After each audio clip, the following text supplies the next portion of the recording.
Now to sequence, the first thing you want to do is launch Vixen and press New Sequence. Now, the first thing you want to do when you're sequencing is go ahead and you can see here across the horizontal, we've got time, and across the vertical, we've got our different elements. So I'm just going to go ahead here and go Tools, Audio, Associate Audio. So if you're doing this to a music track, you'll want to do this. Then I'll go to my Dropbox. I've got some files in here. Here's God Rest You Merry Gentlemen. And then it brings the song in. Perfect. So now I can go ahead and I can play this. So I can press play at the top and we're going to get music going. You guys probably can't hear the music in the recording, but that's okay. Now I can go and I've got basic lighting and pixel lighting effects. They all work on pixels and I can bring them in here. So let's say we do an alternating. By default, it's red and green here at the start.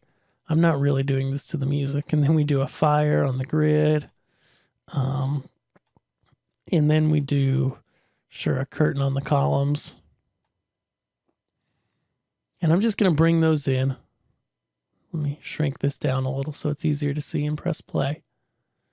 So we can see now I didn't line them up with my house very well. But we can see what's going on there. So all that stuff plays, and that's the basics of sequencing here. You take your elements, you can visualize them here. One of the cool things you can do is click on this effect preview, and then when you click on any of these, it's going to show up on top of your house preview, which is really helpful when you're trying to build things. And then here on the side, and this works great with a couple monitors if you have that ability, we have the effect editor. So, for example, there's always various parameters here, including intensity. That's a popular one.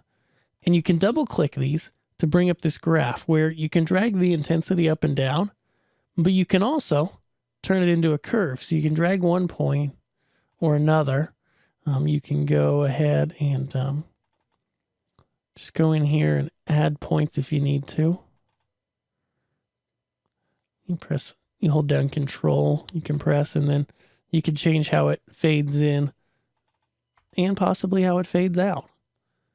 So I could draw that curve, and now I can see here, it shows me how it's fading in and out. It's also doing that in the preview. So that's really the basics of Vixen. If you are new here at Learn Christmas Lighting, be sure to subscribe here on this video and also head over to learnchristmaslighting.com. That's learnchristmaslighting.com. There's a link below. And I've got a free guide for you. The 3 things that you really need to know before you buy any Christmas lights or do your first display. I'll see you guys there. Thanks.